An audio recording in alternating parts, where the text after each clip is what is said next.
අද දිනේ අපි අතිගරු ජනාධිපතිතුමාට බාර දුන්නු ලිපියක් සම්බන්ධව අපිට පේන්න තියෙනවා ක්‍රියාත්මක වෙලා තිබෙන බව සහ මේ වෙනකොට තීරණයක් කරන් තිනවා රට පුරා හෙට රාත්‍රී 11 සිට සඳුදා දින අලුයම 4 තෙක් සංචරණ සීමා පනවන්න රට පුරා ක්‍රියාත්මක වෙන පරිදි. එතකොට මේකෙදී පහුගිය දිනවල රජයේ වෛද්‍යන්තරාංගික සංගමයේ හැටියට අපි දැකපු කාරණයක් තමයි රටේ නිවැරදි දත්ත නිශ්චිත ආකාරයට නොලැබීම කියන කාරණය මත සහාය නිශ්චිත දත්ත විශ්ලේෂණය කිරීමේදී නිවැරදි චිත්‍රය ලබා නොදීම කියන කාරණය මත තීරණ ගැනීමේ යම් කාල සීමාවන් වලට අනුගතව නොවීමක් නිසා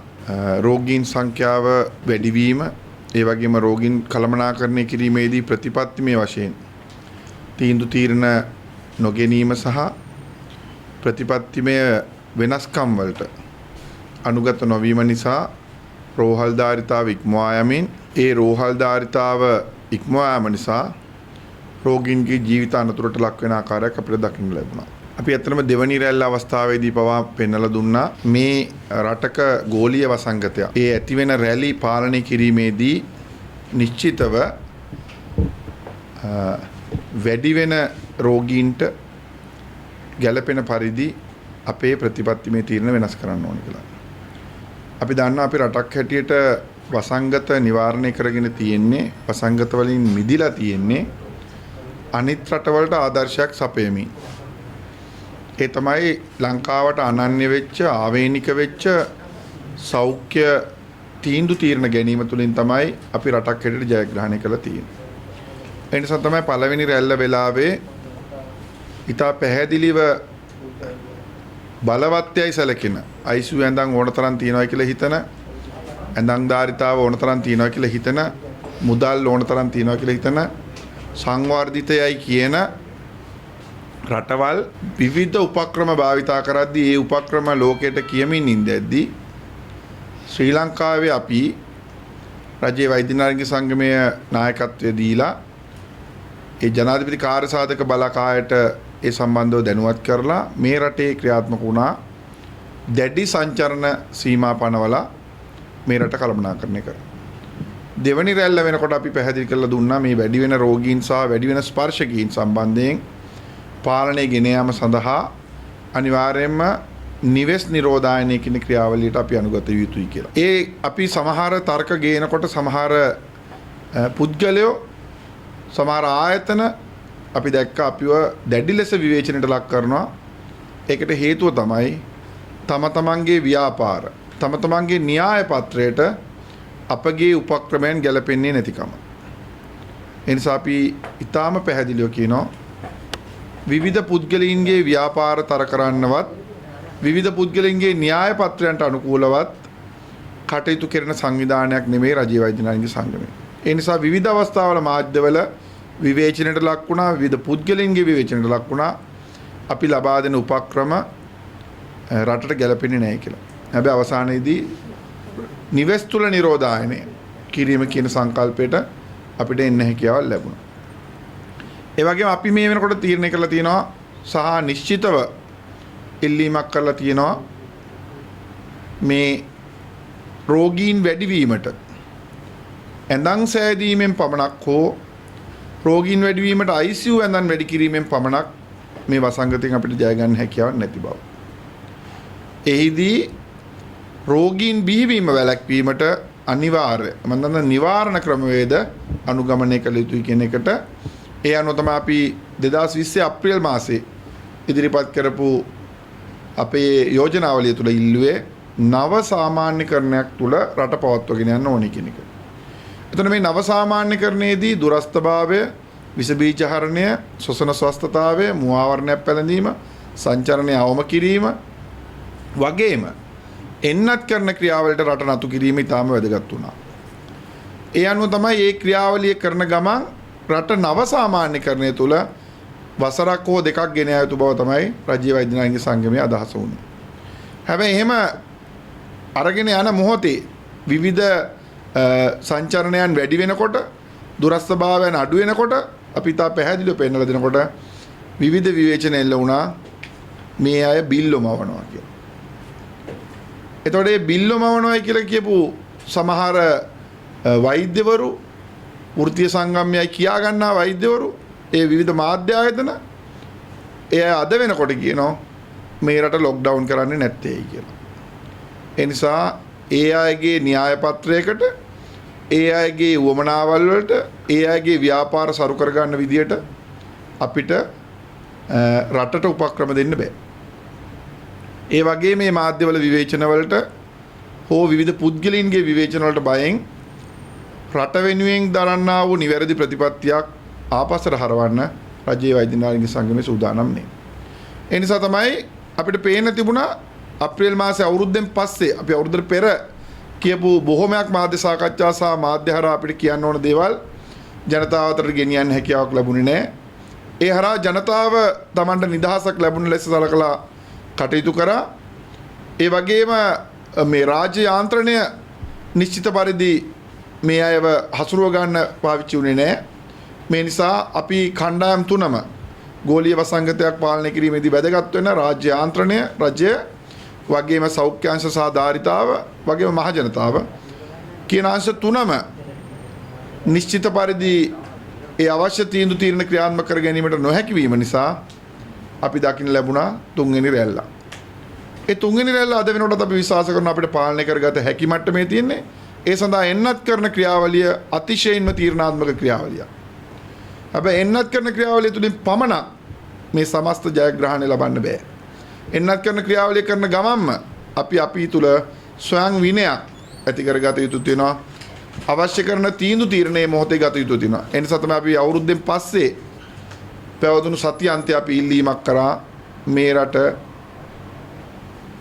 යම් ආකාරයේ සතිය අන්තය දැඩි සංචරණ සීමාවක් පනවන්න කියලා. අපේ අවාසනාවට ඒ සංචරණ සීමාව පනවා ගැනීමට අපිට හැකියාවක් ලැබුණේ.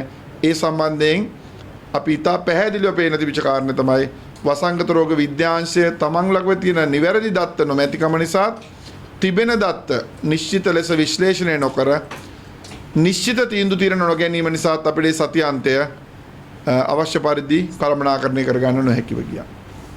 ඒ නිසා රජයේ වෛද්‍ය නාලික සංගමය අනෙකුත් සංගම් සමග එකතුව පැහැදිලිව අතිගරු ජනාධිපතිතුමාට ඉල්ලීමක් කරා. ඒ වගේම එතුමා මුණ ගැහුණා. එතුමා මුණ ගැහිලා අපි නිවැරදි తත්වය නැවතවතාවක් අතිගරු ජනාධිපතිතුමාට පැහැදිලි කරන්න අපිට හැකියාව ලැබුණා. ඔබ දැක්කා ඒ මුණ ගැහිමෙන් දිනක් තුල මේ සංචරණ සීමා අන්තර් පළාත් සංචරණ සීමා පැනවීම අන්තර් දිස්ත්‍රික්ක සංචරණ සීමා පැනවීම දෙස අවධානය යොමුණා. අපේ ඉල්ලීමක් තිබුණා මත්පැන්හල් වහන්න කියලා. හැබැයි අපි දකින්න ඒකේ කොටසක් ක්‍රියාත්මක වෙලා තියෙනවා. අපි බලාපොරොත්තු වෙන මත්පැන්හල් සම්පූර්ණයෙන්ම වසා දැමීම අත්‍යවශ්‍යයි කියන කාරණේ. ඒ වගේම රාත්‍රී සංචරණ සීමා පැනෙවුවා. ඒ වගේම අපි බලාපොරොත්තු වුණා අපි අද උදෑසන ලිපියක් යොමු කරා. අපි ගත තීන්දුව తీරන අනුව වහාම මේ සති අන්තය ඊටාම බැරෑරුම් සතියක් වීමේ අවදානමක් තියෙනවා.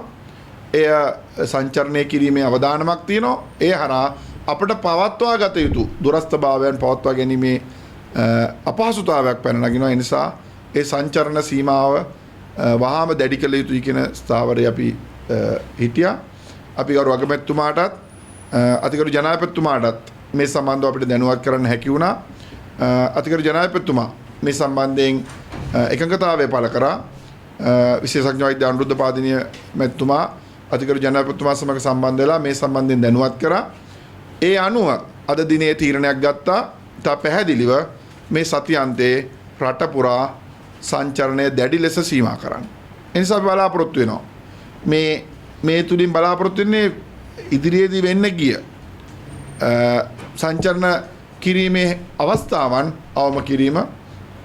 ඒ නිසා අපි බලාපොරොත්තු වෙනවා මේ ක්‍රියාවලිය හරහා යම් පාලනයකට නතු කරගන්න. ඒ වගේම මේන් පසු ගත යුතු ක්‍රියාමාර්ග සම්බන්ධයෙන් අද සෞඛ්‍ය අමාත්‍යාංශය සමග සාකච්ඡාවක් පැවැත්වුණා.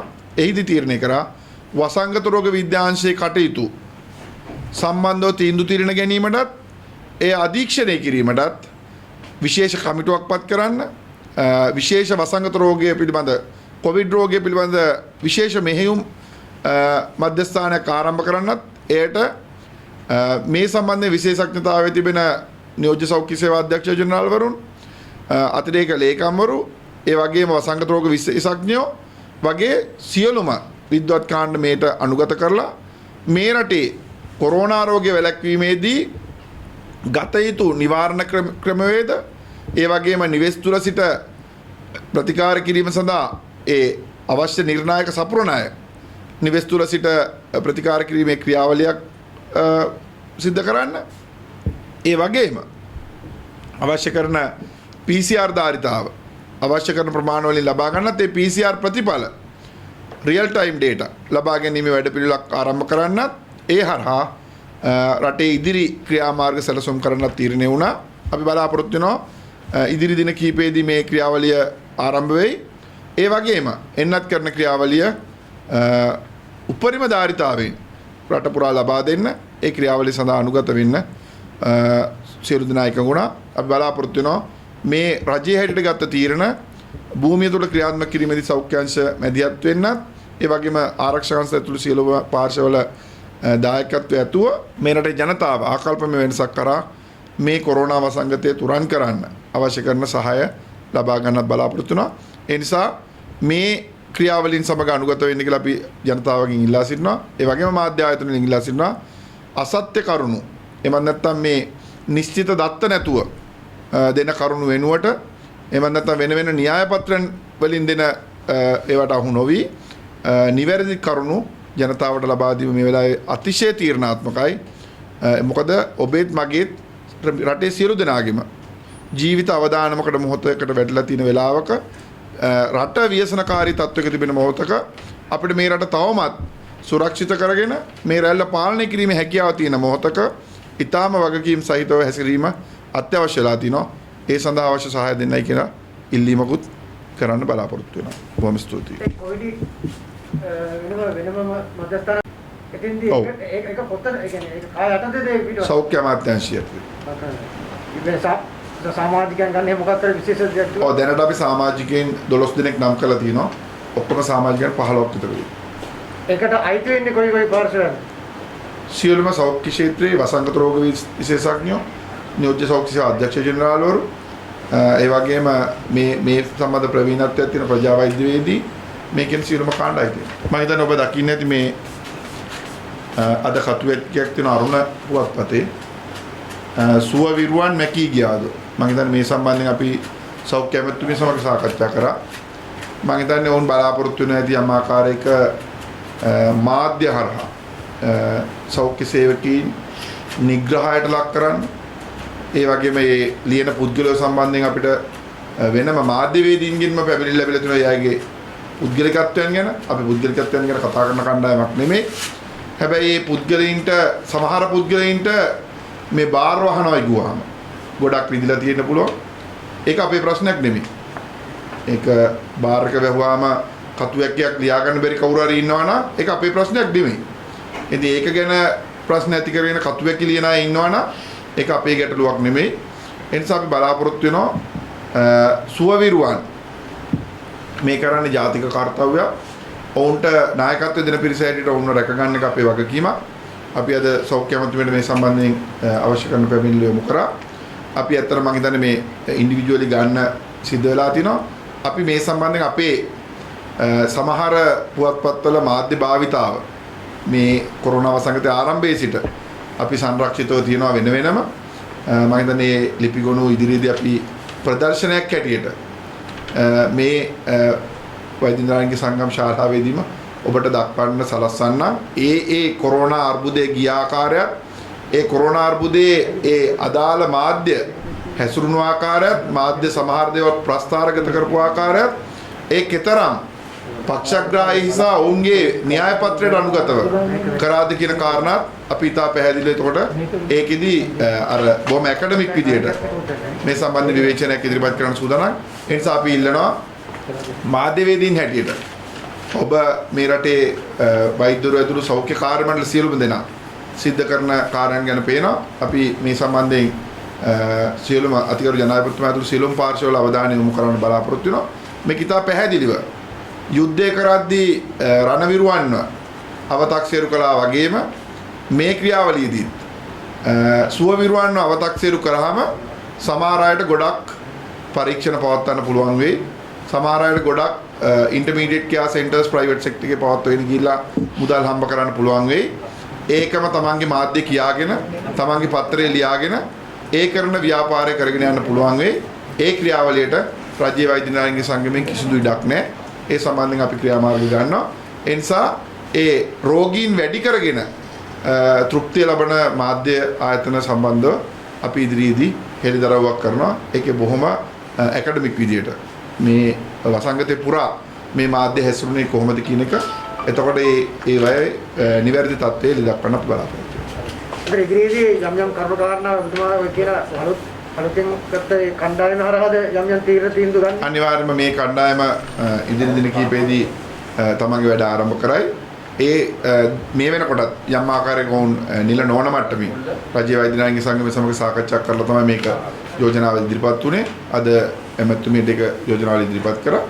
ඒ ක්‍රියාවලිය දැනටමත් මේ ගන්න තීන්දුව తీරනත් ඔවුන්ගේ මැදිහත් වීමෙන් ගන්නා තීන්දුව తీරන අතිගරු ජනාධිපතිතුමාට දැනුවත් කිරීම හරහා තමයි අපි සෞඛ්‍ය මැතිතුමියත් අතිගරු ජනාධිපතිතුමාට දැනුවත් කරමින් ගන්නා තීන්දුව తీරන. ඒතර මේ සභාපති ධූරය කවුරුද දන්නවද නැත්නම් මේකේ සභාපති ධූරය නෙවෙයි වැදගත් වෙන්නේ.